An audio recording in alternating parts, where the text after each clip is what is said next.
सर्वत्रानवधानस्य न किंचिद् वासना हृदि मुक्तात्मनो वितृप्तस्य तुलना केन जायते। जो सर्वत्र व्यवधान से मुक्त उदासीन है और जिसके हृदय में कुछ भी वासना नहीं है, ऐसे तृप्त हुए मुक्त आत्मा की किसके साथ तुलना हो सकती है। वासना से ही इच्छाएं पैदा होती हैं तथा इच्छाएं अनंत हैं, वे कभी भी पूरी नहीं की जा सकती।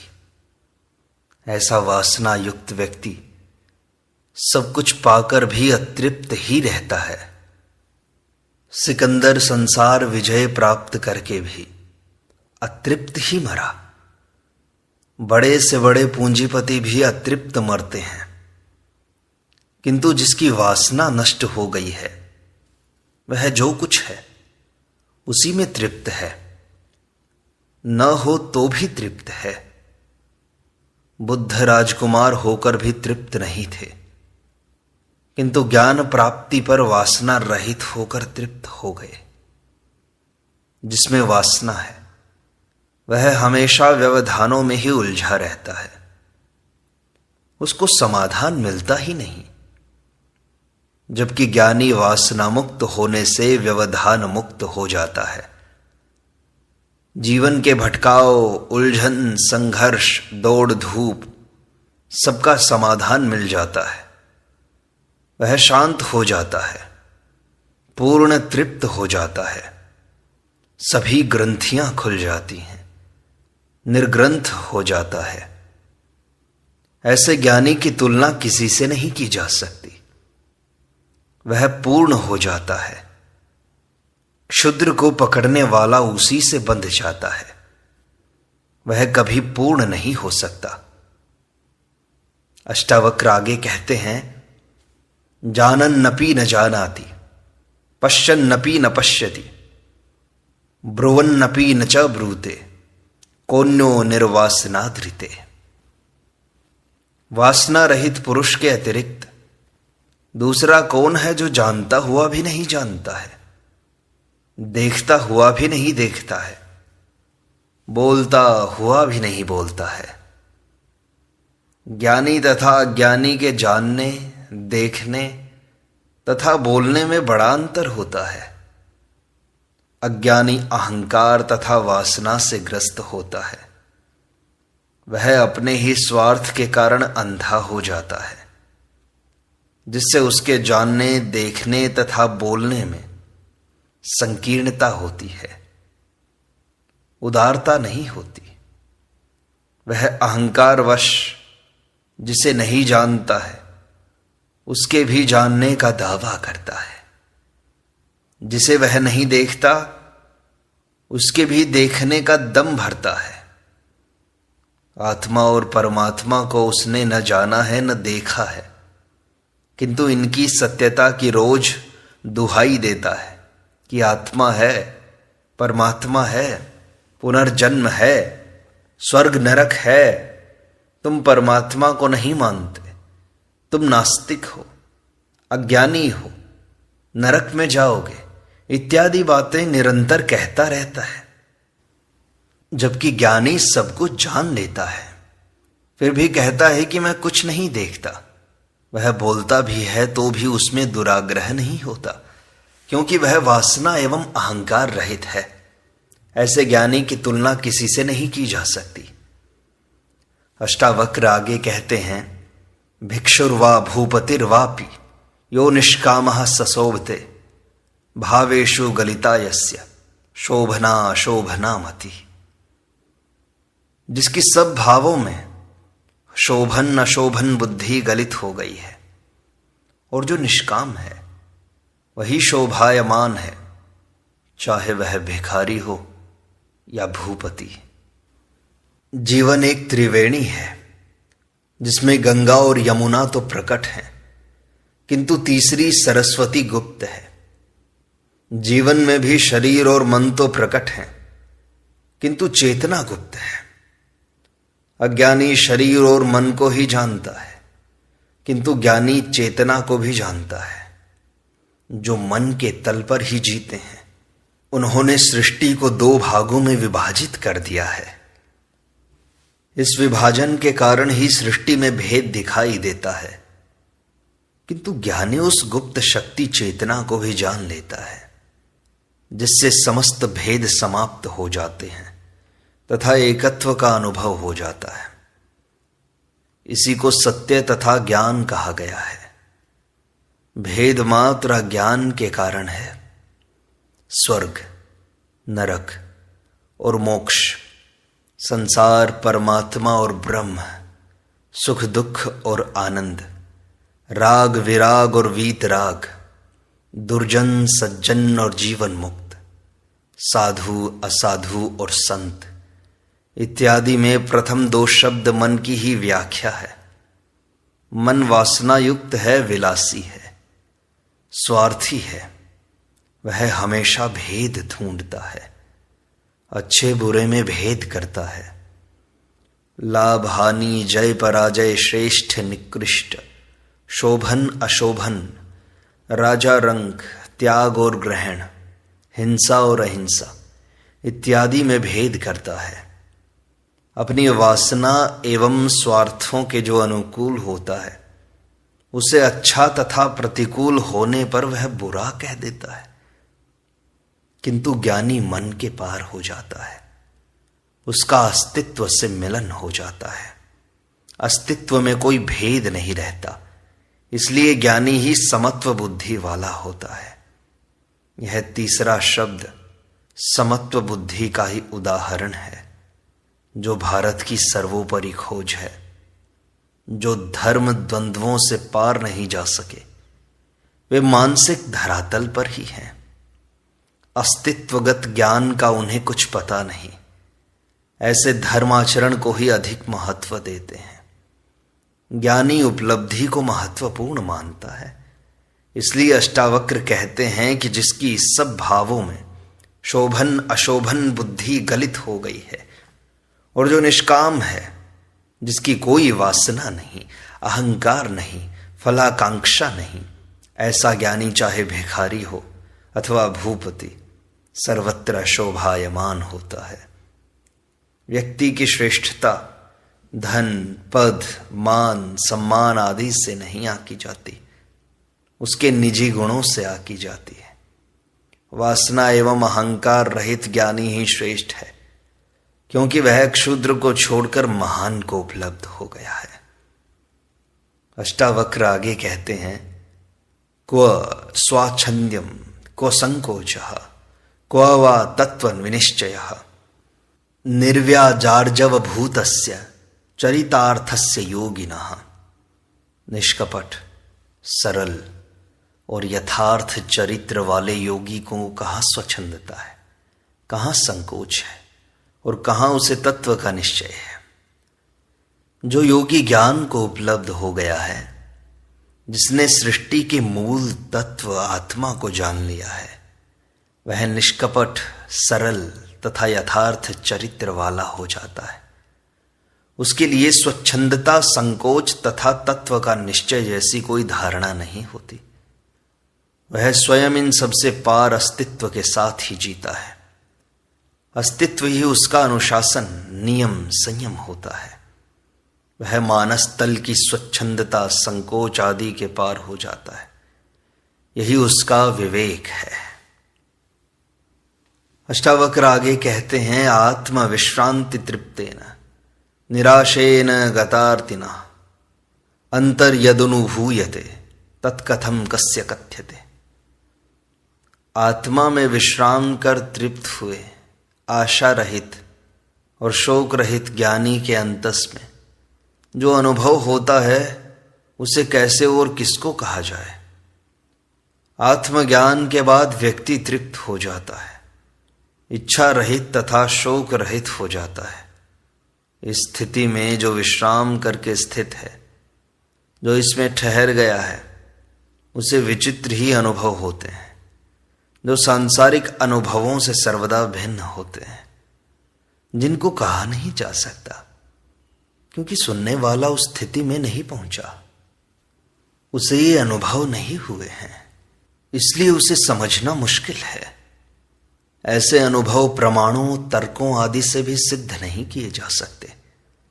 जिस प्रकार 10 वर्ष के बच्चे को रमण सुख नहीं समझाया जा सकता, किसी के दुख, दर्द, पीड़ा, जलन आदि को दूसरों को नहीं दिखाया जा सकता, अंधे को सफेद, लाल, हरा आदि रंगों का ज्ञान नहीं कराया जा सकता, उसी प्रकार आत्म सुख को शब्दों में नहीं उतारा जा सकता। इसलिए ज्ञानी मौन हो जाते हैं। आत्मज्ञान में बोध होता है, एक अनुभूति होती है। इसमें पुरानी धारणाएं, मान्यताएं सब गिर जाती हैं। जिस प्रकार स्वप्न टूटने पर एक क्षण में सब कुछ बदलकर नया सामने आ जाता है, उसी प्रकार आत्मज्ञान के क्षण में यह संसार रूपी स्वप्न टूट जाता है एवं नए ही संसार में उसका प्रवेश होता है, जिसे न उसने पहले कभी देखा है, न सुना है, न जाना है। इस स्थिति में गुरु का सानिध्य न हो तो वह पागल भी हो सकता है। उसका इलाज भी कुछ नहीं है, वह उसकी मस्ती में पागल है। संसार के लिए पागल होने से ईश्वर के लिए पागल होना बेहतर है। ऐसा पागलपन भी वरदान है।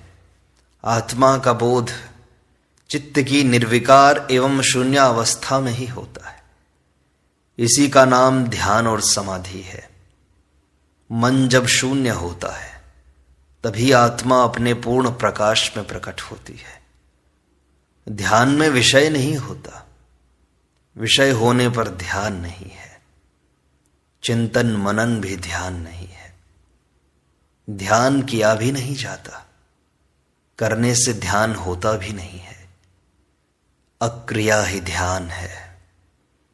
अष्टावक्र की सारी देशना अक्रिया पर ही है। इसी में होता है ज्ञान, बोध और जागरण।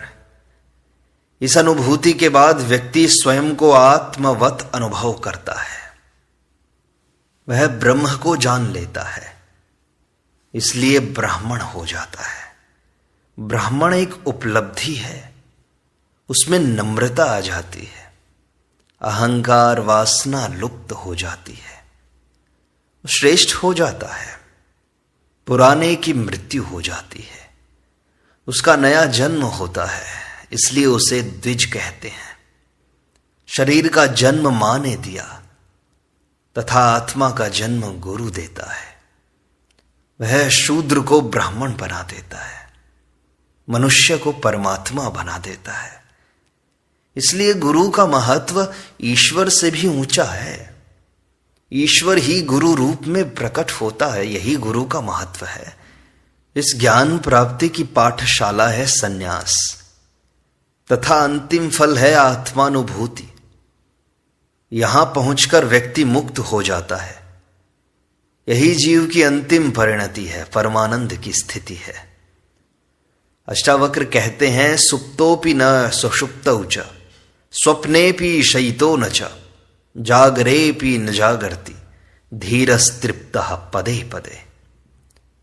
जो सोया हुआ भी सुषुप्त नहीं है और न स्वप्न में भी सोया हुआ है, जागृत में भी नहीं जागा हुआ है, वही धीर पुरुष क्षण क्षण तृप्त है। ज्ञानी और अज्ञानी दोनों सोते हैं, किंतु अज्ञानी जब स्वप्नावस्था में होता है तो अपने को भूल जाता है। वह स्वप्न में ही खो जाता है, एक दूसरी दुनिया में प्रवेश कर जाता है। सुषुप्ति में वह गहरी नींद में होता है, तब स्वप्न भी खो जाते हैं। उसे न संसार का भान रहता है न स्वयं का, किंतु ज्ञानी की निद्रा संसारी से भिन्न होती है। वह स्वप्न में भी जागा हुआ रहता है।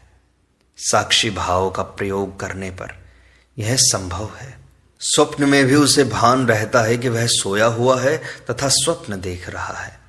इसी प्रकार सुषुप्ति में भी वह जागा हुआ रहता है। सुषुप्ति में जीव का संबंध आत्मा से है, जिससे उसे आनंद की अनुभूति होती है। योगी ही जागा हुआ होने से इसका अनुभव करता है। इसी प्रकार जागृत अवस्था में भी वह सर्वदा आत्मा में लीन होने के कारण बाह्य वस्तुओं से प्रभावित नहीं होता, इसलिए वह जागा हुआ भी नहीं है। वह जागृत, स्वप्न एवं सुषुप्ति तीनों अवस्थाओं में आत्मा का ही अनुभव करता है। ऐसा ज्ञानी ही सर्वदा तृप्त है।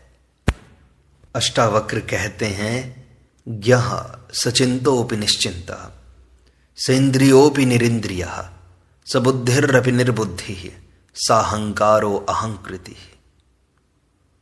ज्ञानी चिंता युक्त भी चिंता रहित है, इंद्रियों सहित भी इंद्रियों रहित है, बुद्धि सहित भी बुद्धि रहित है, तथा अहंकार युक्त भी अहंकार रहित है। ज्ञानी पुरुष भी चिंता युक्त तो होता है, किंतु चिंतित नहीं होता, दुखी नहीं होता। वह इंद्रियों सहित है, सभी इंद्रियां अपना अपना कार्य करती हैं। खाना पीना, सूंघना, सुनना, स्वाद लेना, स्पर्श ज्ञान, देखना, सब जैसे कि तैसा होता है। किंतु ज्ञानी की वासना न होने से वह उनमें आसक्त नहीं होता, उनमें प्रभावित नहीं होता। वह इंद्रियों का उपयोग आवश्यकता होने पर करेगा, वासना के कारण नहीं करेगा। ज्ञानी बुद्धि का भी प्रयोग करेगा, किंतु वह जैसा चाहे वैसा ही उपयोग करेगा। वह बुद्धि का मालिक होगा, बुद्धि उसकी मालिक न होगी। ज्ञानी आवश्यकता होने पर अहंकार का भी उपयोग करेगा, विनम्रता का भी उपयोग करेगा, किंतु उनका दास नहीं बनेगा, कर्ता नहीं, साक्षी होकर रहेगा। ज्ञानी सृष्टि के नियमों में न बाधा डालते हैं न सहयोग करते हैं। जैसा होता है उसे ईश्वरीय समझकर हो जाने देते हैं।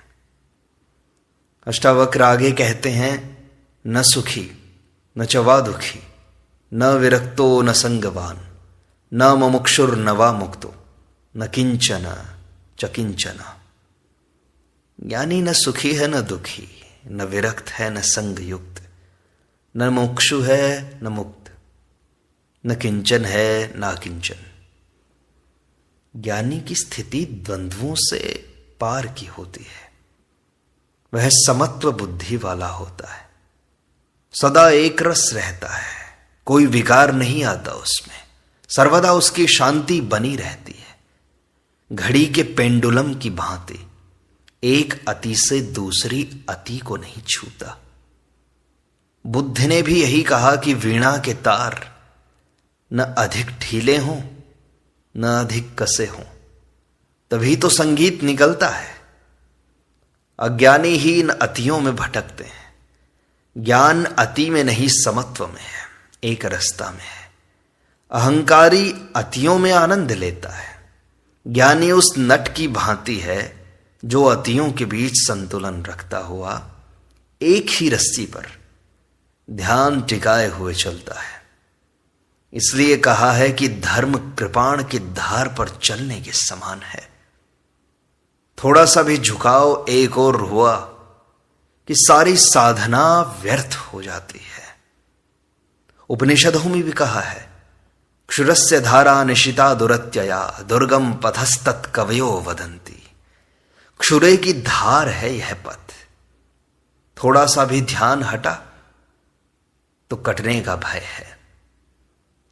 इसलिए अष्टावक्र कहते हैं कि ज्ञानी न सुखी है न दुखी है, न संगयुक्त है न विरक्त है, न मुमुक्षु है न ही मुक्त है। वह ऐसा भी नहीं है कि मैं ही सब कुछ हूं, मैं ही परम ज्ञानी हूं।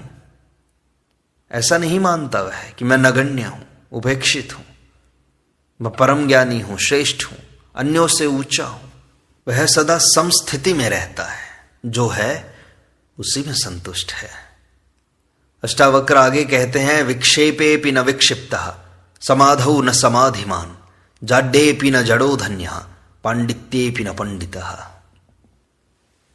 धन्य पुरुष विक्षेप में भी विक्षिप्त नहीं है, समाधि में भी समाधि वाला नहीं है, जड़ता में भी जड़ नहीं है, पांडित्य में भी पंडित नहीं है। जो ज्ञानी आत्मज्ञान के कारण समस्थिति को उपलब्ध हो गया, वह विक्षेपों को भी सहन कर लेता है, उनसे विक्षिप्त नहीं होता। वह समाधि में रहने वाला है, किंतु समाधि वाला नहीं है। जो समाधि का निरंतर अभ्यास करता है वह नेताओं उद्यमियों जैसी भागदौड़ नहीं करता, इसलिए जड़वत ज्ञात होता है, किंतु वह जड़ नहीं, पूर्ण चैतन्य है, जागरूक है। उसमें पांडित्य तो है, पूर्ण ज्ञान है, किंतु अन्य पंडितों जैसा न उसमें अहंकार है, न पांडित्य प्रदर्शन की भावना ही है। वह तर्क वितर्क में विश्वास न करके ज्ञान को सहज एवं स्वाभाविक रूप से जैसा है, जैसा उसने जाना है, उसे प्रस्तुत कर देता है। इस प्रकार अष्टावक्र गीता की सरल व्याख्या का यह भाग यहीं संपूर्णता को प्राप्त होता है। शेष अगले अंक में।